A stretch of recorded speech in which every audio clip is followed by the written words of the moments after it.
बेंगलुरु की तस्वीरें आपको दिखाते हैं। देश के प्रधानमंत्री आज बैंगलोर के दौरे पर ऐसे में बैंगलोर को मेगा सौगातें देने वाले हैं। तस्वीरें देखिए, बैंगलोर में 3 वंदे भारत ट्रेनों की सौगात भारी झंडी दिखाकर और हाथ हिलाकर खुशी के साथ उन्होंने इन ट्रेनों को रवाना किया है, जिससे कनेक्टिविटी में काफ़ी ज़्यादा इजाफा होगा। अगर हम बैंगलोर और दूसरे शहरों की बात करें जहाँ पर आध्यात्मिक दृष्टि से अगर देखा जाए तो भी विजिटर्स बहुत बड़ी तादाद में पहुंचते हैं साउथ के इलाकों में, लेकिन सबसे बड़ी बात क्योंकि शैक्षणिक, औद्योगिक और व्यावसायिक इन तमाम तीनों चीज़ों का जो कहा जा सकता है कि जो एक दूरी कम करने की बात हो या फिर जुड़ाव स्थापित करने की बात हो, इसमें प्रधानमंत्री नरेंद्र मोदी और पूरी टीम की एक मेहनत इसे बनाने से लेकर के अब साकार होते हुए जब देख रहे हैं तो चेहरे पर नजर भी आ रही है।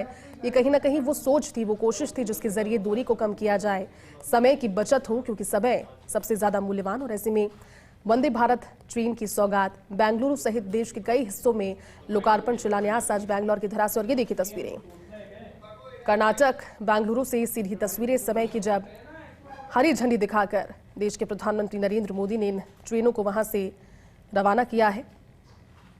अब हाथ हिलाकर अभिवादन करके आगे बढ़ते हुए और ट्रेन का सफर भी किया, क्योंकि ये जानकारी भी थी कि इलेक्ट्रॉनिक सिटी मेट्रो स्टेशन तक मेट्रो की सवारी करेंगे।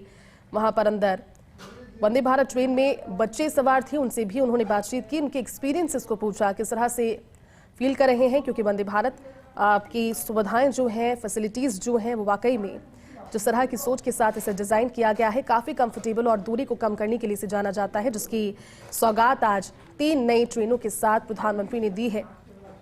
और ऐसे में खुद भी उन्होंने इलेक्ट्रॉनिक सिटी मेट्रो स्टेशन तक मेट्रो की सवारी की। वंदे भारत ट्रेन में जो बच्चे मौजूद थे उनसे बातचीत भी की, उनसे पूछा किस तरह से फील कर रहे हैं, क्या उनका उद्देश्य है, तमाम सारी चीजें। और ये तस्वीरें उस समय की।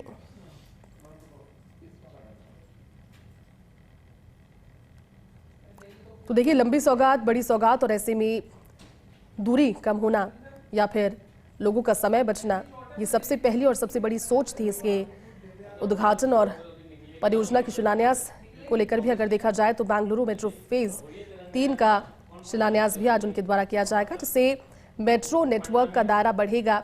और मेट्रो फेज 3 परियोजना के शिलान्यास से, जिसमें लगभग 15,610 करोड़ से अधिक का निवेश किया गया है, 31 एलिवेटेड स्टेशन बनाए जाएंगे, ट्रैफिक कम होगा, संसाधन अधिक होंगे। अगर सार्वजनिक संसाधन, सार्वजनिक वाहन, तो फिर लोगों को आवागमन में सुविधा होगी और ट्रैफिक कम होगा। आवासीय, औद्योगिक और शैक्षणिक क्षेत्रों का विकास होगा, क्योंकि वो इससे सीधे तौर पर जुड़ पाएंगे। तो प्रधानमंत्री नरेंद्र मोदी बेंगलुरु के दौरे पर हैं। पीएम मोदी की बेंगलुरु को मेगा सौगातें। आज बेंगलुरु में 3 वंदे भारत ट्रेनों की सौगात उन्होंने दी है। हरी झंडी दिखाकर के इन ट्रेनों को रवाना किया जो अपने गंतव्य के लिए निकली। और उसके अलावा बेंगलुरु सहित देश के कई हिस्सों में लोकार्पण शिलान्यास, 23,000 करोड़ से अधिक की शहरी संपर्क परियोजनाएं, कर्नाटक, महाराष्ट्र, पंजाब, जम्मू कश्मीर को Vande Bharat train, metro yellow line का भी उद्घाटन का उपहार प्रधानमंत्री ने दिया है।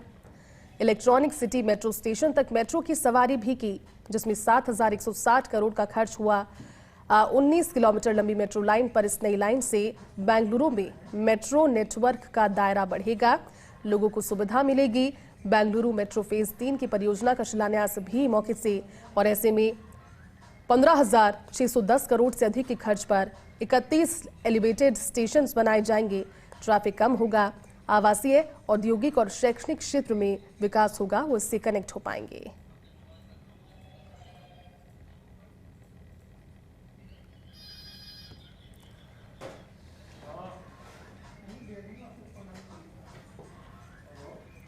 देखिए, तस्वीरें आप देख रहे हैं, जब हरी झंडी दिखाकर के इन ट्रेनों को रवाना किया गया तो फिर वो तस्वीरें इस समय आपकी टीवी स्क्रीन पर प्रधानमंत्री नरेंद्र मोदी ने आज मेगा सौगात दी है। राहत भरी ये सौगात है। आवागमन की सुविधा तो है ही है, लेकिन साथ ही साथ समय का बचाव, समय की बचत भी इससे लोगों की हो पाएगी, क्योंकि ना सिर्फ बैंगलोर के लोग बल्कि देश भर के अलग अलग कोनों से नौकरी के सिलसिले में, पढ़ाई के सिलसिले में लगातार जो विद्यार्थी हैं, जो नौकरी पेशा लोग हैं, वो लगातार वहां पर पहुंचते हैं, रुकते हैं, रहते हैं, लेकिन समय बच नहीं पाता भारी ट्रैफिक की वजह से। लेकिन अब कहीं ना कहीं इसे जब मूर्त रूप दिया गया है, जब इसे जनता को समर्पित किया गया है, तो समय भी बच पाएगा। हालांकि जिस टेक्नोलॉजी के जरिए इसे बनाया गया है वो काफ़ी हाई एंड टेक्नोलॉजी है, एडवांस टेक्नोलॉजी है, नज़र भी आ रही है तस्वीरों में जब बच्चों से उन्होंने बात की और उनके एक्सपीरियंसेस को पूछा।